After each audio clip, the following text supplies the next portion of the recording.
No es el primer libro que trabajan a cuatro manos. Ya habían antes publicado Memorias del aire, el agua y el fuego. ¿Y cómo ha sido ahora esta experiencia para este libro? Memorias fue una preparación en realidad. Claro, no lo sabíamos en ese momento, pero vimos que funcionaba trabajar a cuatro manos, así que cuando Jessica me mostró un fragmento que ella había escrito, el fragmento inicial del cuento, de la novela, perdón, vimos que ese texto tenía posibilidades de desarrollo y entonces empezamos a colaborar de manera natural. Sí, o sea, Jessica, tú empezaste el punto de partida fue tuyo. Sí, pero era una cosa, un esbozo en realidad de lo que finalmente fue la novela, ¿no? Pero sí era el arranque, había un diálogo donde uno de los amigos le contaba, despertaba al otro a medianoche para decirle que había logrado el gran invento del siglo. Y bueno, y el amigo se muestra todavía muy reacio y va a ir a buscarlo para ver de qué se trata, ¿no? Y eso era todo, pero me costó mucho continuarlo. La historia de base tenía ya 7 años, pero no podía arrancar. Y bueno, ahí atrapados un poco en el libro anterior, como un respiro, comenzamos a darle vueltas a esta segunda historia y de pronto fluyó. Aunque no ha sido tan rápido, para nosotros sí nos parece un proceso increíble para una novela, ¿no? Porque la habremos escrito entre 4 o 5 meses, más o menos, ¿no? Quizás un poquito más. Y más la revisión, sí, porque revisamos mucho. Al ser una novela que mezcla muchos géneros, había que controlar muchas cosas. Creo que ese es un elemento importante para haberla escrito finalmente entre dos, ¿no? Tenía que dialogarse mucho. ¿Esa es la dinámica de esta escritura colaborativa o de cuatro manos? Sí, conversar mucho, previo, no es que peleamos mientras vamos escribiendo, sino más bien consultarnos por dónde puede avanzar la historia. Además, eso lo puede explicar mejor Carlos, esta es una novela que, a diferencia de las que normalmente, ¿no?, se suelen escribir para chicos, pone mucho énfasis en el diseño de los personajes, ¿no? Sí, porque discutimos sobre la trama misma, pero también sobre la concepción de la novela. Y, por ejemplo, acordamos desde el comienzo que no deberíamos conceder solo importancia a los hechos, sino también a los personajes, porque normalmente en la literatura infantil y juvenil se descuida un poquito la profundidad del personaje. Entonces queremos hacerlos más densos, si cabe, y creo que lo hemos logrado. El principal problema en la escritura de este tipo de obras es controlar al lector, es decir, sintonizar con el lector, visualizarlo continuamente mientras uno escribe. Y para eso sirve que intervengan varias personas diciendo, no, yo creo que esto no está como para niños, como para pequeños, hay que, etcétera, ¿no? Ahora, yo lo he leído y no soy niño, pero evidentemente pues contrastando la literatura que se suele hacer para niños y jóvenes, en el que hay mucha más acción que reflexión, digamos que aquí hay un poco de esto, ¿no? Para un poco que los que están viendo la entrevista entiendan el argumento. Es un adolescente o joven llamado Leonardo, sí, que tiene mucho interés por la física, como lo tuvo su tío Ascanio, y él va en este descubrimiento acompañado y ayudado por un amigo, Antonio, encontrando cosas, pero en este camino de la física hay una cuestión también hasta metafísica, ¿no? Una así es. La muerte, la vida, ¿no? Y ahí creo que está, ¿no?, la riqueza también, porque le da algo más al libro. De hecho, nosotros no venimos de la literatura infantil, así que supongo que ese tono se nota, ¿no?, en la escritura de esta novela. Me gusta mucho el apunte porque efectivamente la novela discurre por varios terrenos, ¿no? No es solo una historia propiamente de ciencia ficción ni de misterio, sino que continuamente, espero que no de manera forzada, reflexiona sobre la vida, sobre el tiempo, sobre la muerte, sobre el estar aquí y no estar, pero al mismo tiempo creo que se aligera con las aventuras de estos amigos. Es más, lo comentábamos hoy en la mañana en otra entrevista, nos gustó mucho que nos hicieran notar que no es solo una historia sobre un muchacho apasionado por la ciencia y los inventos, sino que también es una historia de amistad. Entonces, ese plano de las emociones no lo habíamos visto tan claramente nosotros mientras escribíamos, pero tiene ese componente efectivamente casi existencial, ¿no?, de la novela.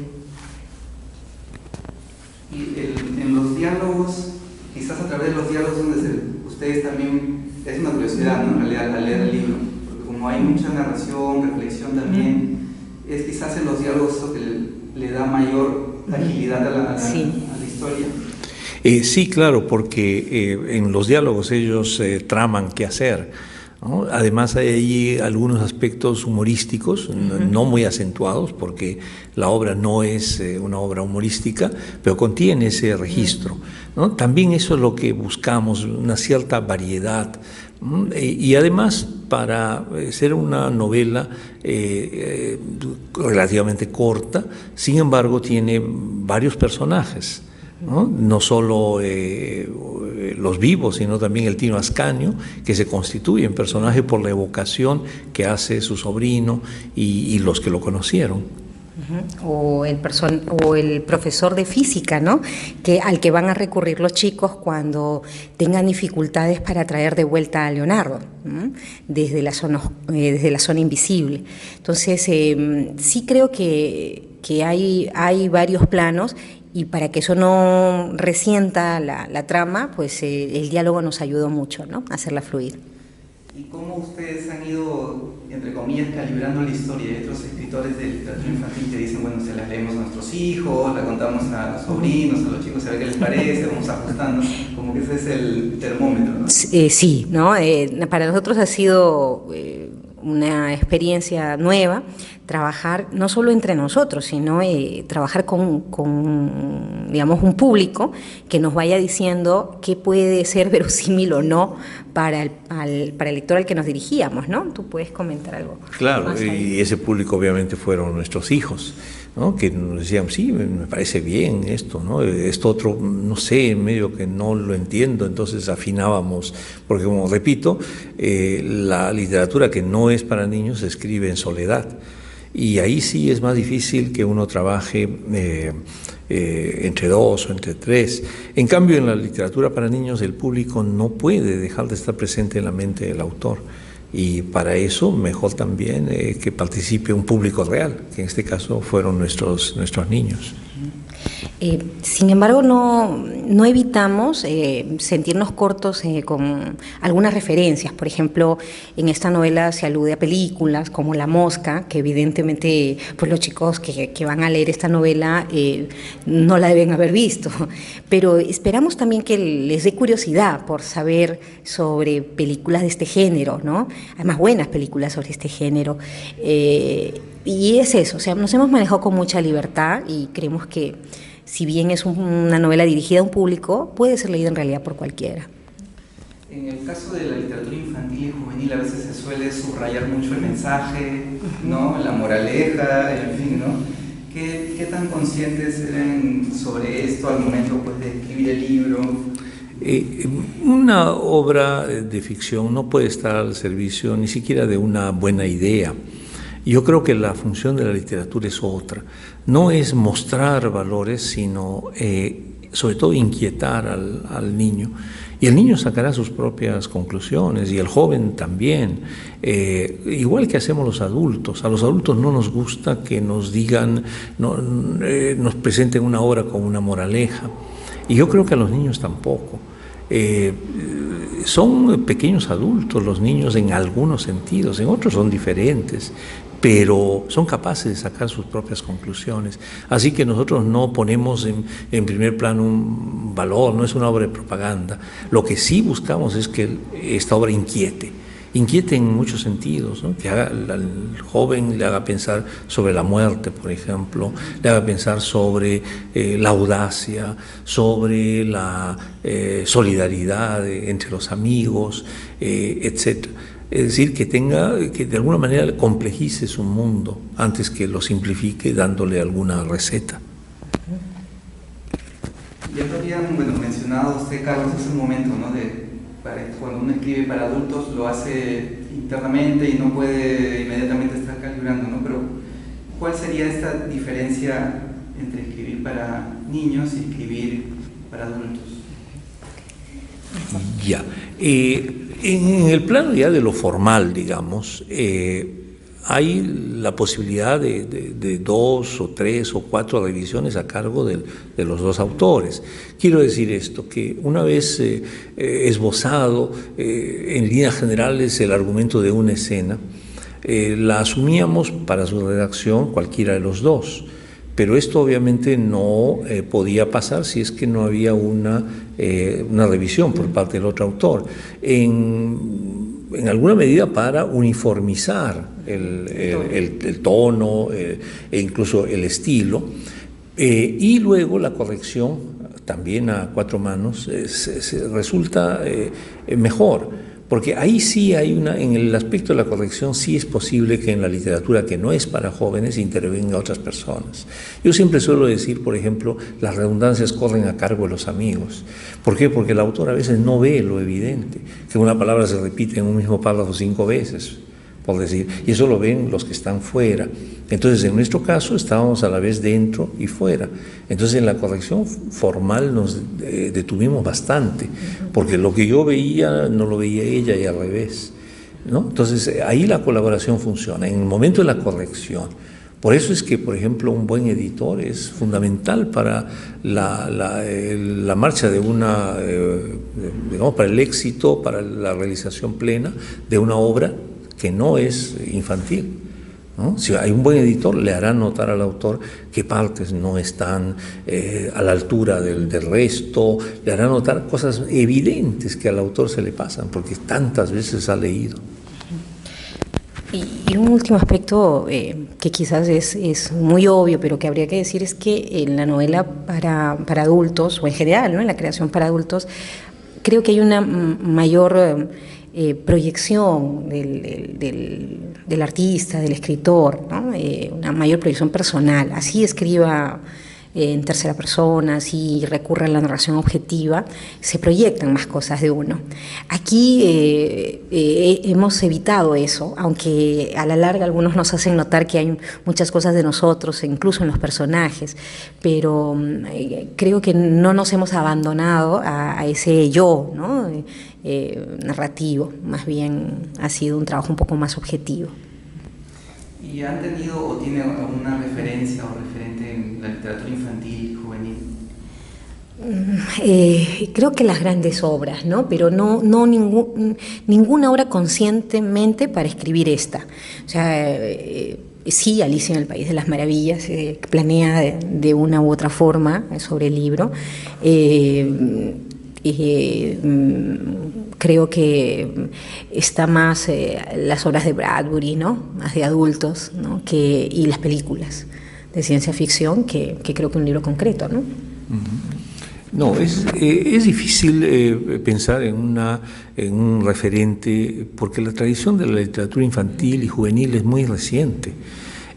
Antes había grandes obras que eran de alguna manera adaptadas a la visión de los más chicos. Por ejemplo, Alicia en el País de las Maravillas es una obra muy compleja. Cuando se simplifica ya puede estar al alcance de un joven. Eso ha pasado, por ejemplo, en el Perú con Eguren, ¿no? Eguren no escribía para niños, pero había una atmósfera que era común, y entonces esas obras se dieron a leer a los niños, ¿no?, pero tenían otro alcance. Entonces acá es difícil todavía una tradición que se está haciendo. Una tradición que nos pueda servir de referencia, ¿no?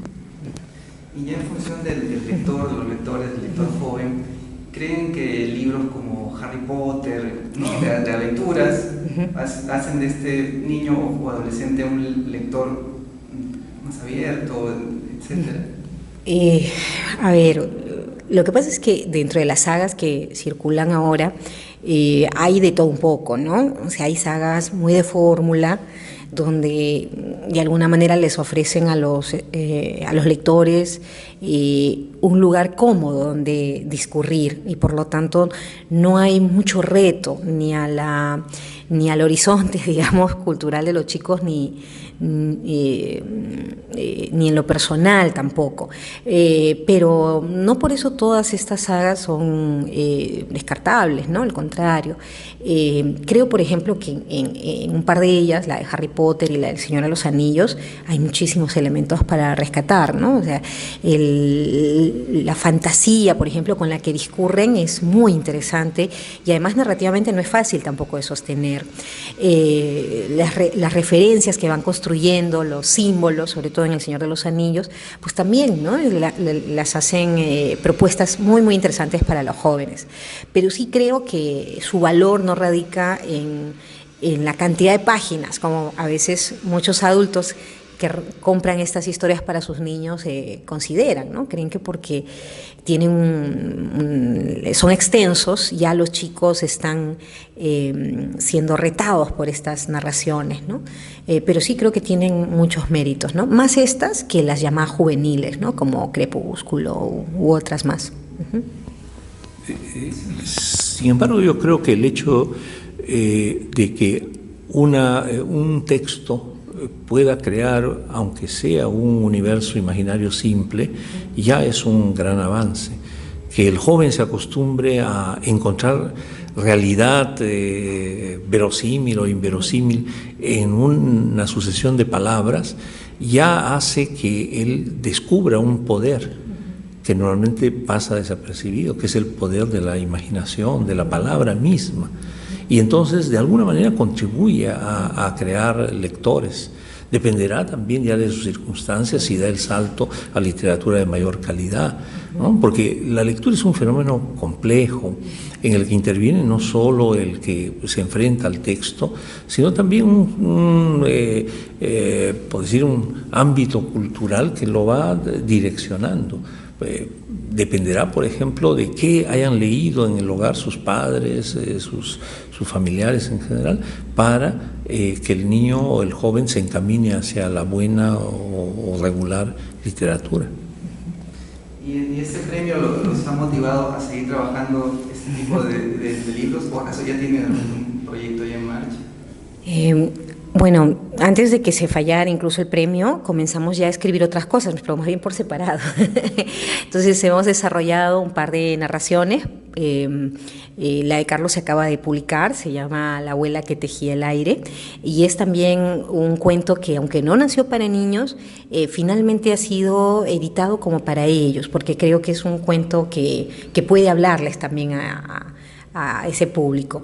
Y en mi caso, pues tengo una narración que se llama Orquídeas para Aurora, que todavía no ha salido, pero debe salir pronto, sobre un abuelo jardinero al que todo el mundo quiere jubilar porque para accidentándose, y él se va a resistir, ¿no? Entonces, bueno, por ahí estamos discurriendo solos.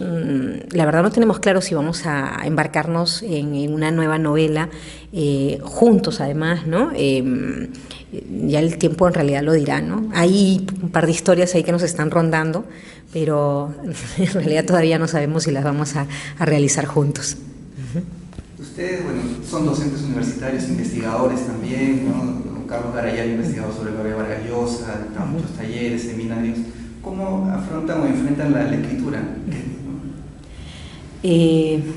A ver, bueno, el hecho de ejercer de alguna manera la reflexión en las aulas y la crítica literaria nos hace pues muy exigentes, ¿no? De hecho, el propio Carlos no ha publicado tanto en ficción, pero creo que esta entrada a un registro distinto nos ha servido para soltar un poco la mano, y entonces nos está llevando a escribir un poco más, ¿no? Y a soltar más rápido, no sé si rápido, porque en realidad no tenemos procesos muy cortos nosotros, pero sí a soltar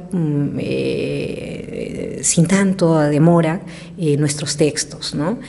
Pero la exigencia siempre está ahí, pero para eso se necesitan editores que nos digan, ya paren la mano, ¿no? O sea, suelten ya el texto, creemos que ya está.